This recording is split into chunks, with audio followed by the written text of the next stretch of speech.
નમસ્કાર વિદ્યાર્થી મિત્રો, ઓક્સફર્ડ સ્કૂલ ઓફ સાયન્સ શાળા પરિવારમાં આપનું સ્વાગત છે. મિત્રો, આપણે અત્યારે દાખલાઓ ભણી રહ્યા છીએ. આપણે પાછળના લેક્ચરમાં ઉદાહરણ નંબર 8.2 કમ્પ્લીટ કર્યું. આજે આપણે ઉદાહરણ નંબર 8.3 અને સ્વાધ્યાયના એને જ લગતા જે દાખલાઓ છે એ 2 દાખલાઓ ગણશું. આજે આપણે 3 દાખલાઓ ગણવાના છે. ખાસ ધ્યાન રાખજો. આમ તો એને આકૃતિમાં સમજીને જ વધારે આપણને ખબર પડશે, એટલે જે રકમ છે એને પહેલાં આપણે આકૃતિમાં કન્વર્ટ કરશું, એની મદદથી દાખલાઓ ગણશું. તો ઉદાહરણ નંબર 8.3 અત્યારે સૌપ્રથમ આપણે લઈએ છીએ. તો પેજ નંબર 102 ઉપર તમને જે ઉદાહરણ નંબર 8.3 આપેલું છે એ 8.3 જોવો જોઈએ. તો આપણે ચાલો અત્યારે ગણવાની શરૂઆત કરીએ. સૌપ્રથમ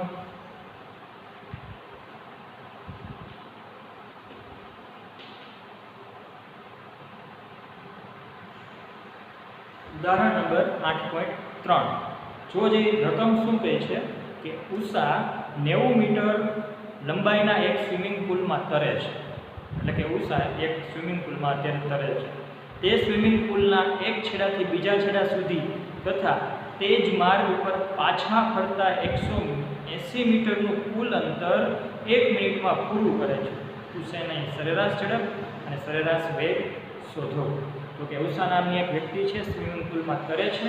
અત્યારે આપણે સ્વિમિંગ પુલને આકૃતિમાં જો દોરવો હોય તો આ રીતના દોરી શકીએ. આકૃતિમાં સરળતા ખાતર આ રીતના દોરી શકાય. આ બિંદુ A અને બિંદુ B. બિંદુ A અને બિંદુ B વચ્ચે અત્યારે સ્વિમિંગ પુલ છે એમ આપણે ધારી દઈએ. અને એ જે સ્વિમિંગ પુલ છે એ સ્વિમિંગ પુલની લંબાઈ કેટલી કીધેલી છે? તો કે 90 મીટર લંબાઈનો એ સ્વિમિંગ પુલ છે. તો આપણે લખી નાખીએ આ જે લંબાઈ છે એ 90 મીટરની છે.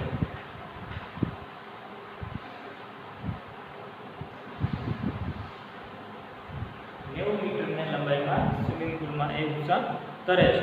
એટલે કે ઉષા એ બિંદુએથી તરવાની શરૂઆત કરશે, બી બિંદુએ જશે, બી બિંદુએથી પાછી એ બિંદુએ આવશે. એ દરમિયાન તેને કાપેલું કુલ અંતર કેટલું હશે? તો કે પહેલા એ બિંદુએથી બી બિંદુએ એને 90 મીટર અંતર કાપ્યું, પાછું બી બિંદુએથી એ બિંદુએ જશે એટલે કે પાછું બીજું 90 મીટર અંતર કાપ્યું.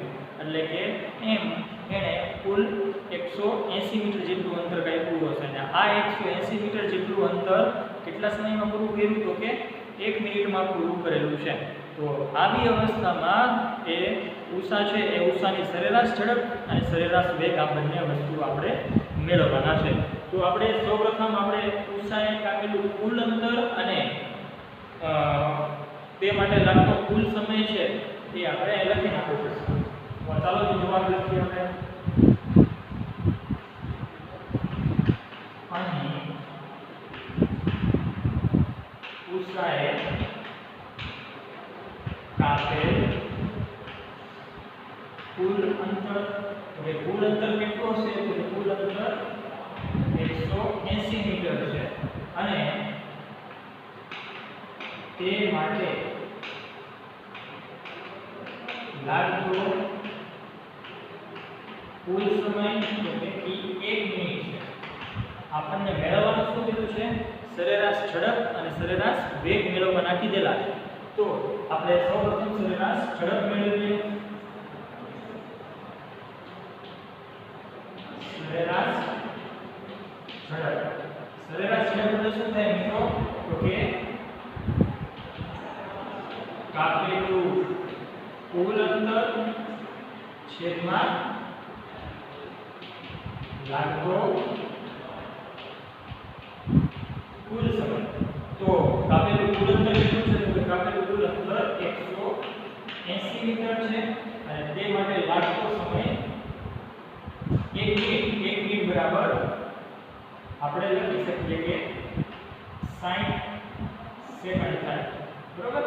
તો 60 સેકન્ડ બરાબર. મિત્રો જવાબ શું આવશે? 180 ના છેદમાં 60 બરાબર 3 જવાબ આવે. Metre second inverse. એટલે કે સરેરાશ ઝડપ 3 મીટર સેકન્ડ ઇન્વર્સ જેટલું થાય. હવે સરેરાશ વેગ મેળવવાનો છે આપણે. તો સરેરાશ વેગ મેળવી લઈએ. સરેરાશ વેગનું સૂત્ર શું થશે મિત્રો? તો કે સ્થાનાંતરના છેદમાં સમય. સ્થાનાંતરના છેદમાં સમય. તો મિત્રો અહીંયા ઉષાએ જે એ બિંદુએથી બી બિંદુએ અને બી બિંદુએથી એ બિંદુએ પરત આવે છે ત્યારે ઉષાનું સ્થાનાંતર કેટલું થયું હશે? તો કે ઉષાએ એ બિંદુએથી શરૂઆત કરી હતી અને પાછી એ બિંદુએ જ આવે છે, એટલે કે જ્યાંથી ગતિની શરૂઆત કરી હતી ત્યાં જ પાછું આવે છે. ઇન શોર્ટ એમ કહીએ કે ગતિપથનું પ્રારંભિક બિંદુ અને અંતિમ બિંદુ બંને એક જ છે, માટે ઉષાનું સ્થાનાંતર 0 થશે. એટલે કે અંશમાં સ્થાનાંતર જે લખ્યું છે એ સ્થાનાંતર 0 થઈ જશે, 0 મીટર. અને એ માટે લાગતો સમય 60 સેકન્ડ. 0 ના છેદમાં 60 એટલે આપણે 0 લખી શકીએ. આમ ઉષાનો સરેરાશ ઝડપ 3 મીટર પ્રતિ સેકન્ડ અને સરેરાશ વેગ 0 મીટર પ્રતિ સેકન્ડ જેટલો થશે. તો જવાબમાં છેલ્લે આપણે લખવું જ પડે અને લખવાનું જ. આમ ઉષાની સરેરાશ ઝડપ બરાબર 3 મીટર સેકન્ડ ઇન્વર્સ અને સરેરાશ વેગ બરાબર 0 મીટર સેકન્ડ ઇન્વર્સ થશે. ત્યારબાદ મિત્રો આપણે હવે સ્વાધ્યાયના આની જેવા સેમ જ દાખલાઓ છે તેને આપણે સોલ્વ કરવાના છે. બરોબર? તો સ્વાધ્યાયનો આપણે બીજા નંબરનો દાખલો અત્યારે ગણશું. ચાલો જઈ સ્વાધ્યાયનો બીજા નંબરનો દાખલો કાઢો. જઈ પેજ નંબર 112 ઉપર સરસ મજાનો દાખલો આપણને આપેલો છે. બરોબર? પેજ નંબર 112 ઉપર સ્વાધ્યાયનો બીજો દાખલો શું કહે છે? તો પહેલા અહીંયા આપણે હેડિંગ મારી દઈએ.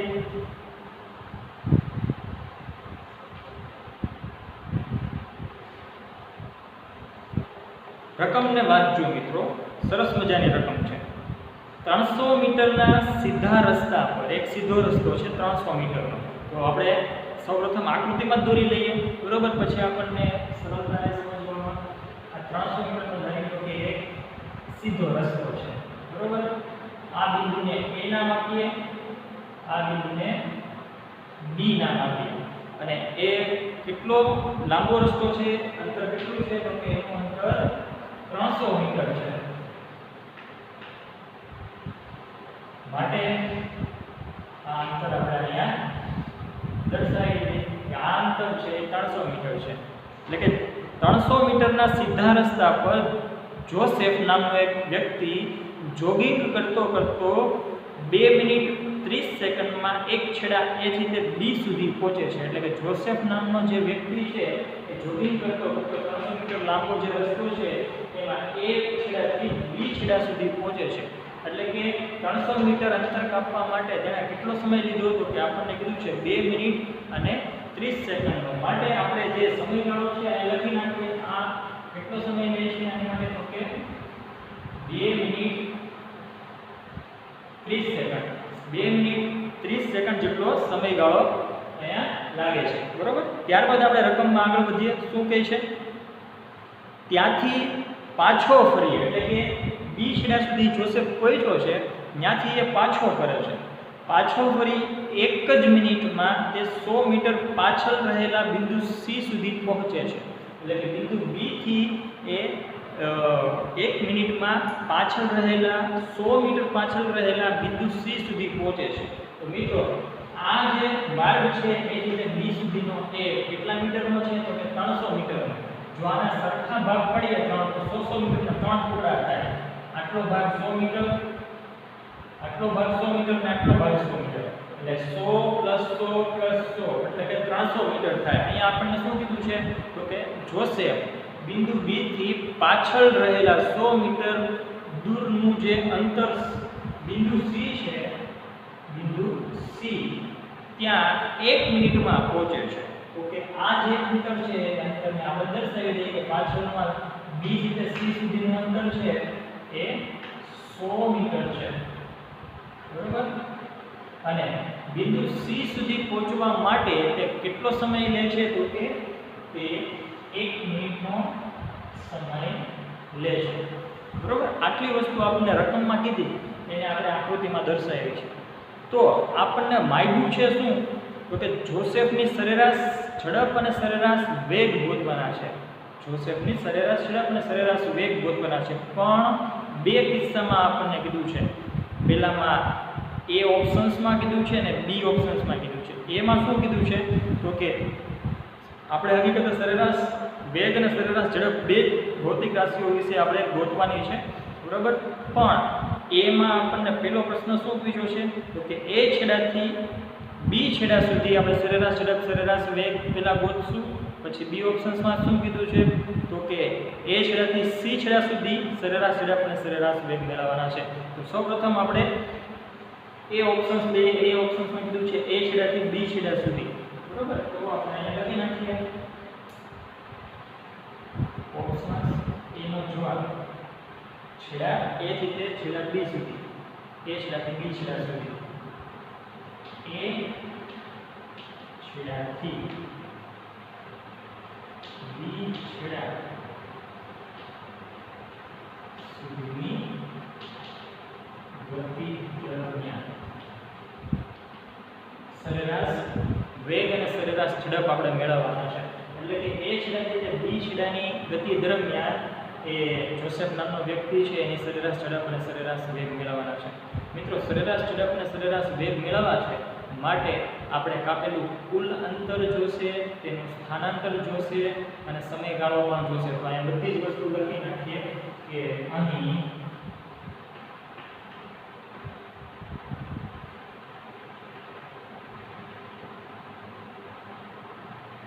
એ છેડાથી બી છેડા સુધીમાં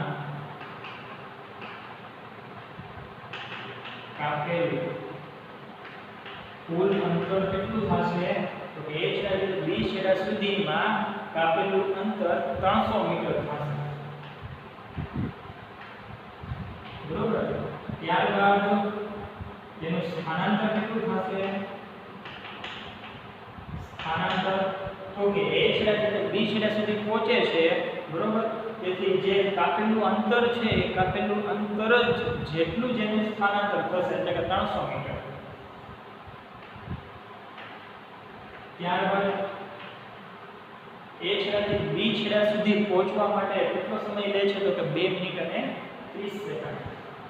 સમય t બરાબર 2 મિનિટ 30 સેકન્ડ. તો આને સરળતા રૂપે કેમ લખી શકાય મિત્રો? 2 મિનિટ એટલે કે 1 મિનિટમાં 60 સેકન્ડ થાય. 2 મિનિટમાં 120 સેકન્ડ થાય, એટલે કે 120 સેકન્ડ પ્લસ 30 સેકન્ડ બરાબર 150 સેકન્ડ, બરાબર. હવે આપણને સરસ સમજાશે સરેરાશ વેગ અને સરેરાશ ઝડપ, બરાબર. તો આપણી પાસે ડેટા આટલા છે. આની પર સરેરાશ ઝડપ અને સરેરાશ વેગ મેળવીએ. એમાં પહેલું આપણે સરેરાશ ઝડપ મેળવીએ. મિત્રો, સરેરાશ ઝડપનું સૂત્ર જે અહીંયા આપણે લખેલું છે લાંબુ એ ન લખતા શોર્ટ ફોર્મ લખી નાખશું. સરેરાશ ઝડપ બરાબર v ના છેદમાં t, બરાબર. કાપેલું કુલ અંતર s ના છેદમાં t, કાપેલું કુલ અંતર જેને s કહીશું, તે માટે લાગતો સમય t કહીશું. તો કાપેલું કુલ અંતર કેટલું થશે? કાપેલું કુલ અંતર 300 મીટર, બરોબર. અને એ માટે લીધેલો સમય તો કે 150 સેકન્ડ. એટલે કે 300 ના છેદમાં 150. જવાબ કેટલો આવે મિત્રો? 300 ભાગ્યા 150, 2 જવાબ આવે 2 મીટર પ્રતિ સેકન્ડ. તેમજ સરેરાશ ઝડપ મેળવી હવે આપણે સરેરાશ વેગ મેળવીશું. સરેરાશ વેગ એનું સૂત્ર શું છે મિત્રો? તો કે સ્થાનાંતરના છેદમાં સમય. સ્થાનાંતરના છેદમાં સમય. તો અહીંયા સ્થાનાંતર કેટલું કરે છે? તો કે 300 મીટર. સમય કેટલો લે છે? તો કે 150 સેકન્ડ. સ્થાનાંતર એટલે કે 300 મીટર અને તે માટે સમય કેટલો લે છે? તો કે 150 સેકન્ડ. તો એને જો 300 ભાગ્યા 150 બરાબર 2 મીટર સેકન્ડ વર્ષ. એટલે કે જો સુરેખ પથ છે અહીંયા કાપેલું અંતર એ જ એનું સ્થાનાંતર છે, માટે સરેરાશ ઝડપ અને સરેરાશ વેગ બંનેનો જવાબ એક સરખો આવશે. એટલે આમ લખી શકાય આપણે કે આમ સરેરાશ ઝડપ બરાબર સરેરાશ વેગ થશે અને એનો જવાબ કેટલો છે? 2 ઇન્વર્સ જેટલો. તો આપણે અહીંયા પહેલો પ્રશ્ન જે a માં પૂછ્યો તો a છેડાથી b છેડા સુધીની ગતિ દરમિયાન એનો જવાબ આપણે મેળવી લીધો છે. હવે આપણે b માં જે પૂછ્યો છે એનો જવાબ મેળવીએ. b માં શું પૂછ્યો છે? તો કે a છેડાથી c છેડા સુધી સરેરાશ ઝડપ અને સરેરાશ વેગ કેટલા હશે તે મેળવવાના છે. તો આપણે અહીં લખી નાખીએ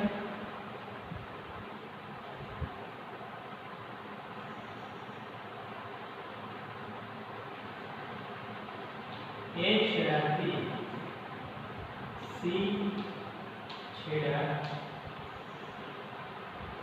સુધીની ગતિ દરમિયાન મિત્રો a છેડાથી તે c છેડા સુધીની ગતિ દરમિયાન કીધું છે. એટલે કે જોશે પહેલા a છેડાથી તે b છેડા સુધી જશે અને ત્યાંથી પાછો ફરીને c છેડા સુધી આવશે. તો એની માટે પણ આપણે કાપેલું કુલ અંતર, સ્થાનાંતર અને સમય બધું જ મેળવવું પડશે. તો સૌપ્રથમ આપણે લખીએ અહીંયા કાપેલું કુલ અંતર કેટલું થશે તો એ મેળવીએ.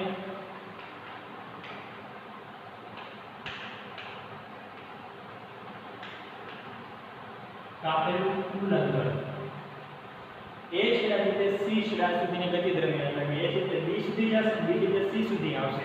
નામ લખી શકીએ ab bc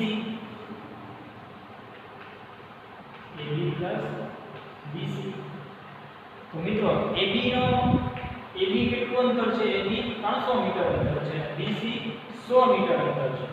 એટલે 300 મીટર 100 મીટર બરાબર 400 મીટર. બરાબર. હવે ત્યારબાદ આપણે મેળવીએ A થી તે C છેડા સુધીની ગતિ દરમિયાન જોસેફનું સ્થાનાંતર. પ્રારંભિક બિંદુ A તો અંતિમ બિંદુ C છે. તો સ્થાનાંતર કોને કહેશું? તો કે પ્રારંભિક બિંદુ અને અંતિમ બિંદુ વચ્ચેનું લઘુત્તમ અંતર જેને સ્થાનાંતર કહેવાય. બરોબર. પ્રારંભિક બિંદુ A અને અંતિમ બિંદુ C વચ્ચેનું લઘુત્તમ અંતર લાલ થાય એ આપણે જોઈ શકીએ કેટલું છે આકૃતિ ઉપરથી 100 + 100 એટલે કે 200 મીટર. તો અહીં સ્થાનાંતર બરાબર 200 મીટર. ત્યારબાદ સમય મેળવીએ. સમય t. કુલ કેટલો સમય લાગશે? a થી તે b છેડા સુધી, b થી તે c છેડા સુધી આવવા માટે. તો કે a થી તે b છેડા સુધી જવા માટે પહેલા 2 મિનિટ અને 30 સેકન્ડ. એટલે કેટલો સમયગાળો થયો? 150 સેકન્ડ. બરોબર. એટલે કે 150 સેકન્ડ પ્લસ b છેડાથી તે c છેડા સુધી એટલે ત્યાં કેટલો સમય લે છે? તો કે 1 મિનિટનો. 1 મિનિટ એટલે કે 60 સેકન્ડ. 60 સેકન્ડ બરાબર 150 + 60 એટલે કે 210 સેકન્ડ. બરોબર. તો અહીંયા આપણને ડેટા મળી ગયા. એની પરથી સરેરાશ ઝડપ અને સરેરાશ વેગ આપણે મેળવી શકીએ. તો ચાલો આપણે મેળવીએ પહેલું સરેરાશ ઝડપ. સરેરાશ ઝડપ બરાબર કાપેલ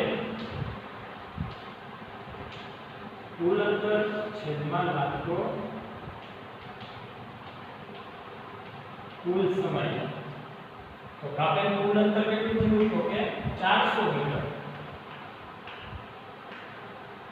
છેદમાં લાગતો સમય કે 210 સેકન્ડ. તો મિત્રો કરી દો 400 ના છેદમાં 210. જવાબ કેટલો આવે છે મિત્રો? 400 ના છેદમાં 210. એટલે આપણે એને એપ્રોક્સિમેટલી આમ કહી શકીએ 1.90 જેટલો એપ્રોક્સિમેટલી જવાબ આવે. આ એપ્રોક્સિમેટલી ની સાઈન છે, બરાબર નથી. બરોબર. આ બરાબર નથી અને આ રીતના દર્શાવી શકાય. આડે કઈ ને એપ્રોક્સિમેટલી 1.90 એકમ okay metre second in inverse. ત્યારબાદ આપણે બીજા નંબરનું જે મેળવવાનું કીધું છે એ મેળવીએ સરેરાશ વેગ બરાબર સ્થાનાંતરના છેદમાં સમયગાળો.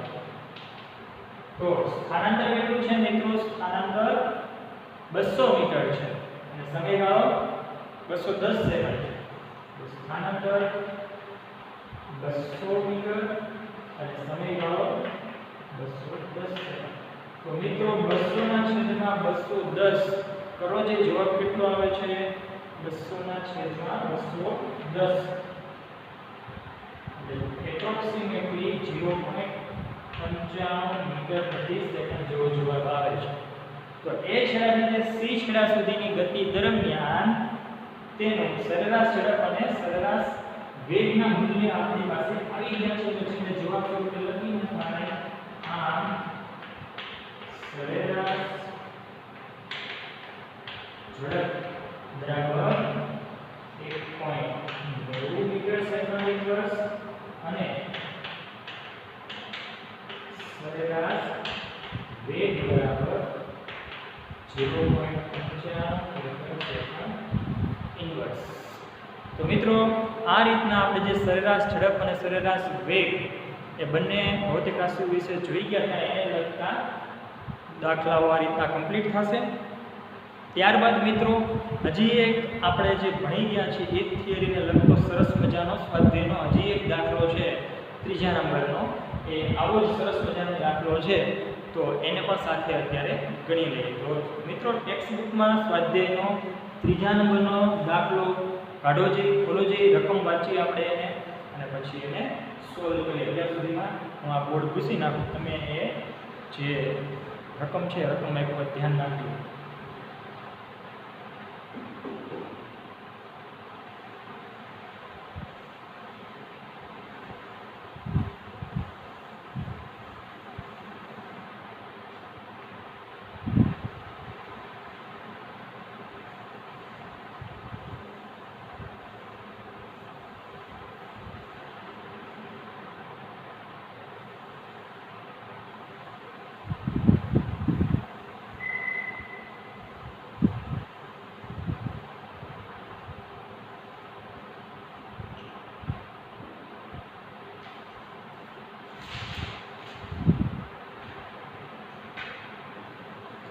તો હવે સ્વાધ્યાયનો ત્રીજા નંબરનો દાખલો મિત્રો સરસ મજાનો દાખલો છે બરોબર.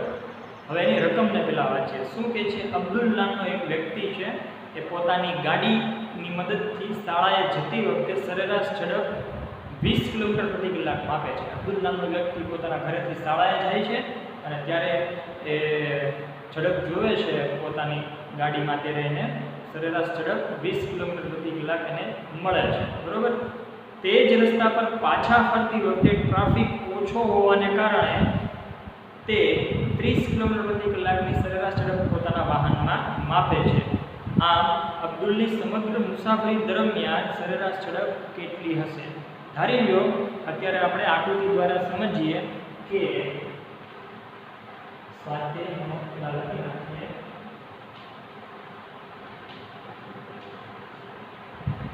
ત્રીજા નંબરનો દાખલો છે. ચોથા નંબરનો ત્રીજા નંબરનો દાખલો છે. અબ્દુલ નામનો વ્યક્તિ છે એ ધારી લો કે આ એક રસ્તો છે, આ બિંદુએ ઘર છે અને આ બિંદુએ શાળા છે. તો અબ્દુલ પોતાની બાઇક લઈને ઘરથી શાળાએ જાય છે ત્યારે સરેરાશ ઝડપનું મૂલ્ય કેટલું માપે છે? તો કે 20 કિલોમીટર પ્રતિ કલાક માપે છે. એટલે કે ઘરથી શાળાએ જતી વખતે એટલે કે આ દિશા થઈ અને ત્યારે મૂલ્ય કેટલું માપે છે? તો કે 20 કિલોમીટર પ્રતિ કલાક સરેરાશ ઝડપ એને જોવા મળે છે. અને ત્યારબાદ શાળાએથી પાછો ઘરે આવે છે ત્યારે સરેરાશ ઝડપ એને 30 કિલોમીટર પ્રતિ કલાક જોવા મળે છે. એટલે કે શાળાએથી ઘર તરફ આવે છે તેને આપણે આ રીતના દર્શાવીએ બરોબર. અને ઈ કેટલી છે? તો કે 30 કિલોમીટર પ્રતિ કલાક એમ ઝડપ અને જોવા મળે છે. તો અહીંયા સમગ્ર મુસાફરી દરમિયાન સરેરાશ ઝડપ કેટલી હશે અને ત્યારબાદ શું માંગ્યું છે આપણને? હા, સમગ્ર મુસાફરી દરમિયાન સરેરાશ ઝડપ કેટલી છે એ મેળવવાનું છે. મિત્રો અહીંયા આપણને માત્ર સરેરાશ ઝડપ આપી છે ઘરથી શાળાએ જતી વખતે અને શાળાએથી ઘરે આવતી વખતે. અહીંયા આપણને અંતરે નથી આપ્યું અને સમયે નથી આપ્યો. તો આપણે મેળવવું પડશે, ધારીને આપણે મેળવવું પડશે. બરોબર, શું ધારવું પડશે કે ધારી લો કે ઘરથી શાળાનું અંતર x કિલોમીટર છે. બરોબર, ગણિતમાં કેમ ધારીએ છીએ ને એમ ધારી લેવાનું છે. એ ધારશું ત્યારબાદ જ આપણને એ છેલ્લે સરેરાશ ઝડપ મળશે. બરોબર, તો ધારી લઈએ આપણે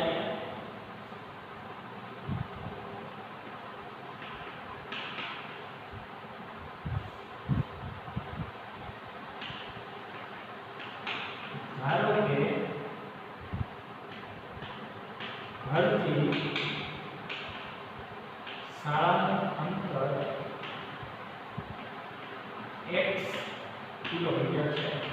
એટલે આપણે અહીંયા દોરવું હોય તો દોરી શકીએ આ રીતના. આ ઘરથી શાળાનું અંતર છે ઈ x કિલોમીટર આપણે અત્યારે ધારી લીધેલું છે.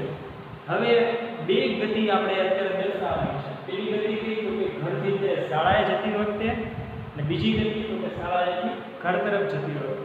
એ બંને ગતિ વખતે આપણે સરેરાશ ઝડપ મેળવવાના છે અને સરેરાશ ઝડપનું સૂત્ર મેળવશું એટલે એમાં આપણે અંતર હવે મળી જશે. બરોબર, તો આપણે પેલી ગતિ મેળવીએ ઘરથી તે શાળા તરફની ગતિ માટે. બરોબર, તો એમાં જવાબ જોઈએ આપણે. પેલું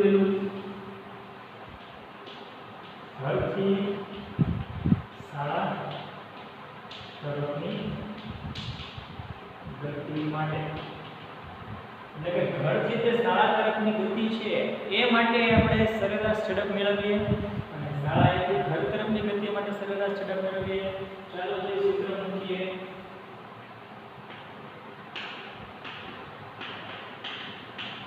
સરેરાશ ઝડપ બરાબર કાપેલું કુલ અંતર છેદમાં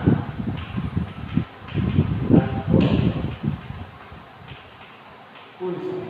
તો મિત્રો આ જે સૂત્ર છે આપણું, એમાં આપણે જો સમય છે એ સમયને સૂત્રનો કર્તા બનાવી દઈએ તો આપણને સમય મળી જાય. તો સમયને સૂત્રનો કર્તા બનાવીએ, તેથી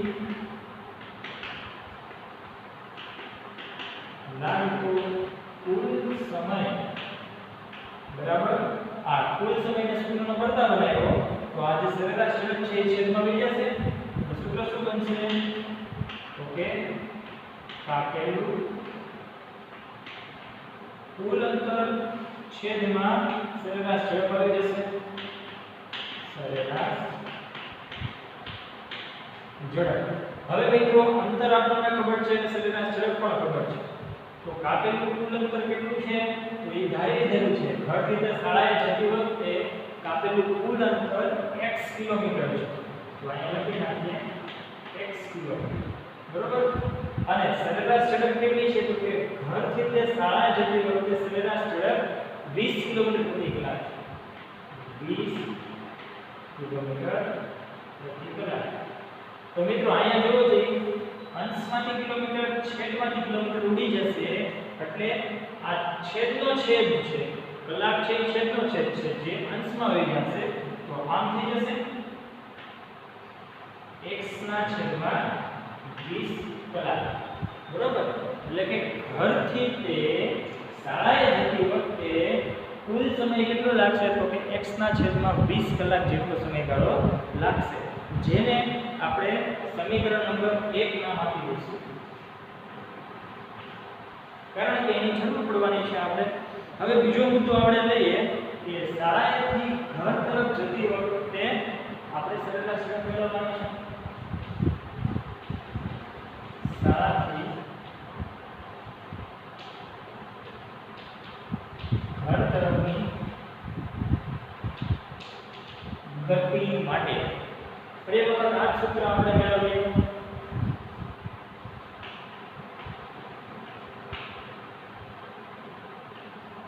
સરેરાશ ઝડપ બરાબર કાપેલું કુલ અંતર છેદમાં લાગતો કુલ સમય। અહીંયા પણ જેમ અહીંયા પદ્ધતિ આપણે અનુસરી છે એ જ પદ્ધતિને અહીંયા અનુસરીશું, એટલે કે કુલ સમય છે એને સૂત્રમાં કરતા બનાવી દઈએ। કુલ સમય બરાબર આપેલું કુલ અંતર છેદમાં સરેરાશ ઝડપ।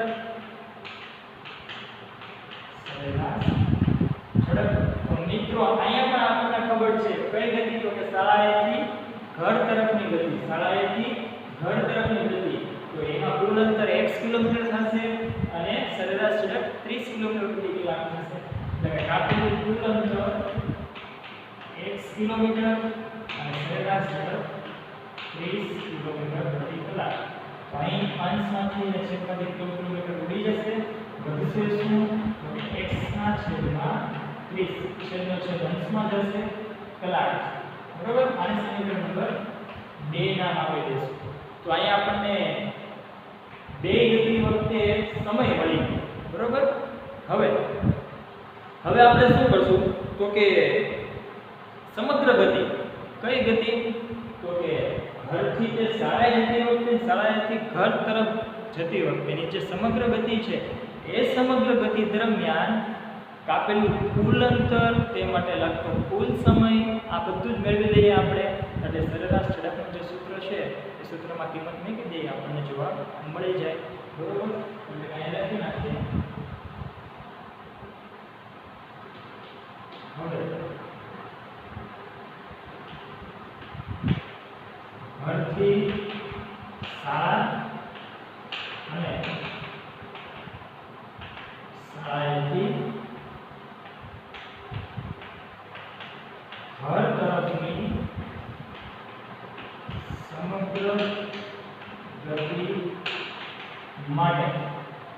સમગ્ર ગતિ માટે મિત્રો જો જે આમાં કાપેલું કુલ અંતર કેટલું હશે, સમગ્ર ગતિ કાપેલું કુલ અંતર કેટલું હશે, સમગ્ર ગતિ કીધું છે ઘરથી શાળા અને શાળાથી ઘર, એટલે ઘરથી જે શાળાએ આવે ત્યારે x કિલોમીટર અંતર કાપેલું હશે અને શાળાએથી ઘર તરફ જાય ત્યારે પણ x કિલોમીટર અંતર કાપેલું હશે। એટલે કે x kilometre plus x kilometre બરાબર 2x કિલોમીટર જેટલું અંતર કાપેલું હશે સમગ્ર ગતિ દરમિયાન। અને તે માટે લાગતો કુલ સમય કેટલો હશે તો કે લખી નાખીએ કુલ સમય બરાબર તો કે ઘરથી જે શાળાએ જતી વખતે કુલ સમય કેટલો રહ્યો છે x ના છેદમાં 20 અને શાળાએથી ઘર તરફ જતી વખતે કુલ સમય કેટલો લાગે છે તો કે x ના છેદમાં 30, એટલે કે x ના છેદમાં 20 પ્લસ x ના છેદમાં 30 કલાક।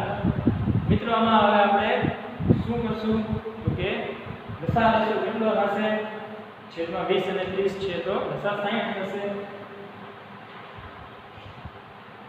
તો છેદમાં 60 અંશમાં 3x પ્લસ 2x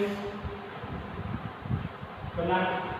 તો અંશમાં 5x ના છેદમાં 60 આવશે, એટલે કે 5x ના છેદમાં 60 બરોબર કલાક બરાબર જવાબ શું આવશે 5 ના છેદમાં 60, એટલે કે 1 ના છેદમાં 12 જવાબ આવે, 12 × 60 1 ના છેદમાં 12 કલાક।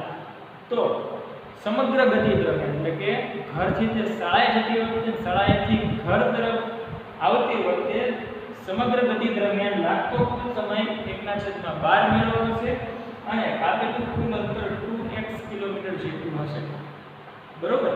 તો હવે સમગ્ર ગતિ દરમિયાન સરેરાશ ઝડપ આપણને મેળવવાનું કીધું છે, તો એ સરેરાશ ઝડપ મેળવી લઈએ। સમગ્ર ગતિ દરમિયાન